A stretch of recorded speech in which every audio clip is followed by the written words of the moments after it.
my gosh, the back of the book we need to finish. Yes, we need to return our books to the library. Some of these are pretty lengthy and we cut them in half, kind of like you get an intermission.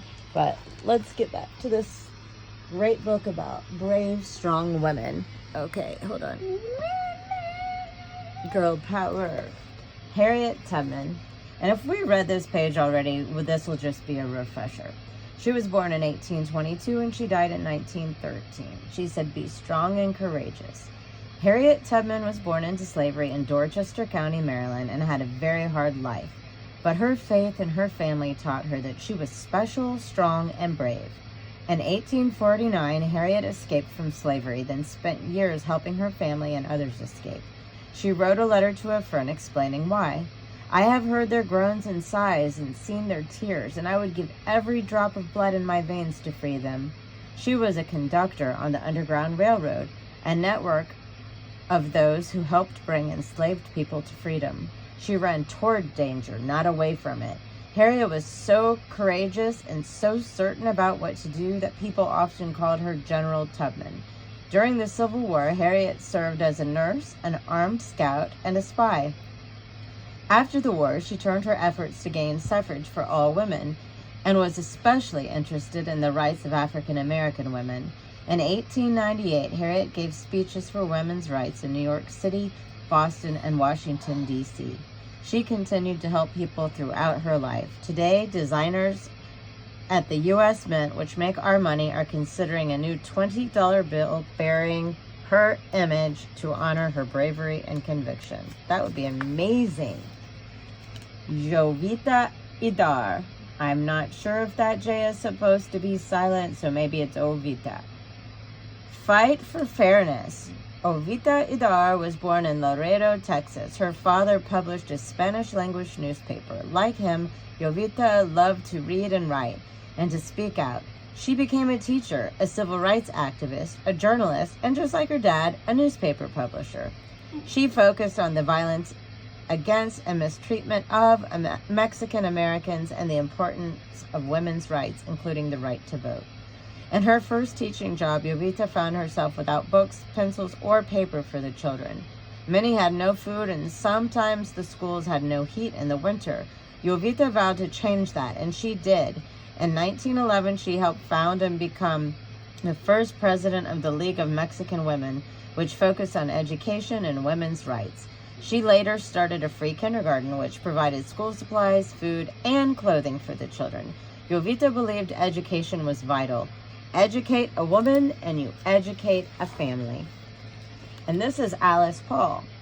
Shake things up. Alice Paul grew up in Mount Laurel, New Jersey.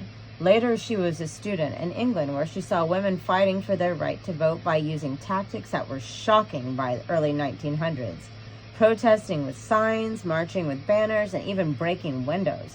Alice joined in their fight, and although she was arrested and imprisoned, Alice believed American women needed to use the same methods. Once home, Alice helped to organize the first national parade for women's suffrage in Washington, D.C. on March 3, 1913. She chose the day before the inauguration of the new President Woodrow Wilson to pressure him and Congress to vote for national women's suffrage. During the parade, 5,000 women marched in elegant white clothes, rode horses, and drove floats and cars. They held many banners, signs, and flags demanding the right to vote. Votes for women and forward into light.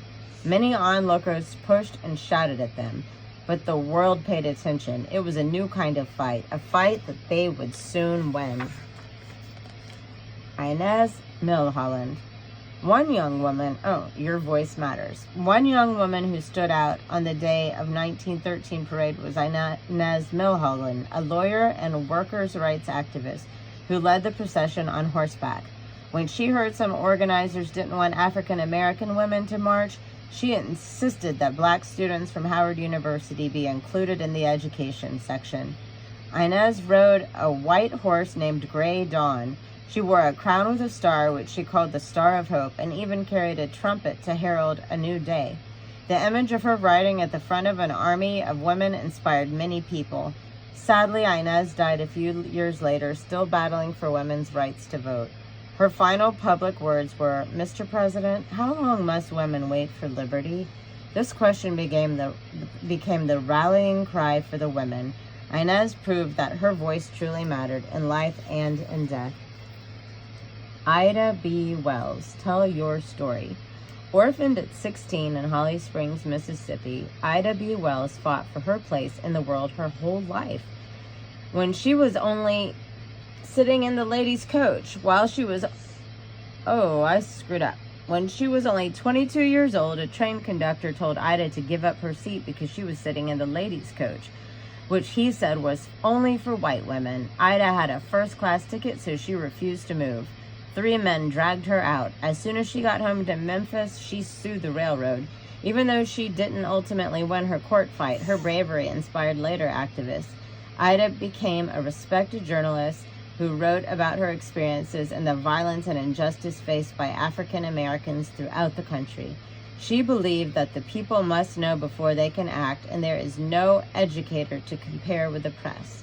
Ida found that Alpha Suffrage Club of Chicago in 1913 to organize African American women to fight for voting rights.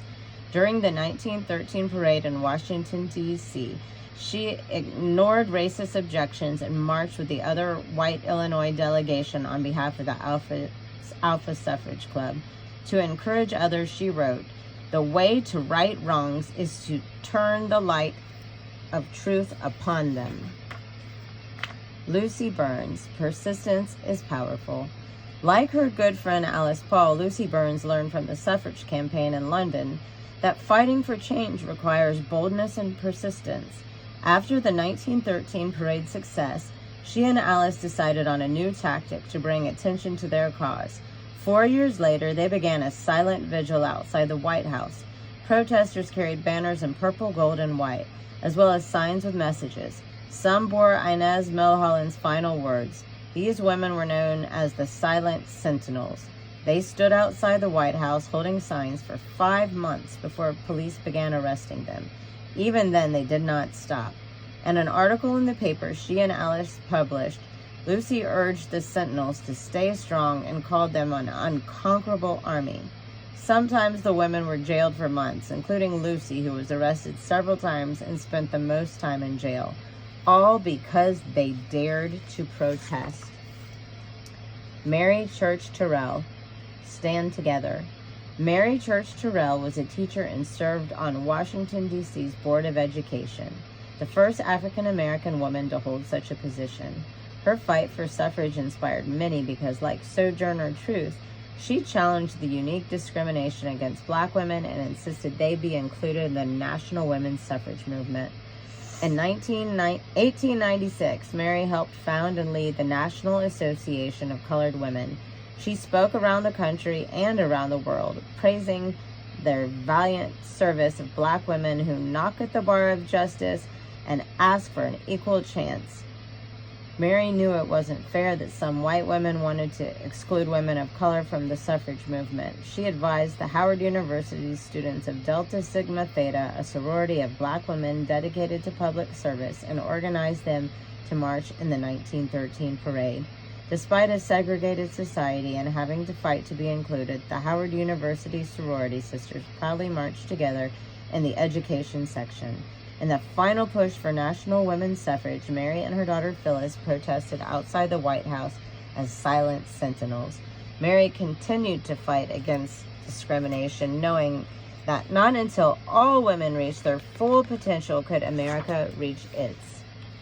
Finally, in 1919, Congress passed the 19th Amendment, and it was ratified in 1920.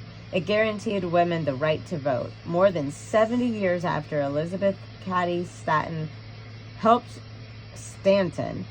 organize the Seneca Falls Convention, it would be another 45 years before the right was protected for African American women and men in southern states. Today, women have far more rights, but the fight for equality and justice continues. On January 21st, 2017, millions of women across the country marched once more so women's voices could be heard. I remembered the stories of the courageous women whose lives and sacrifices shaped the country and thought of the march that Alice Paul dreamed up more than 100 years ago.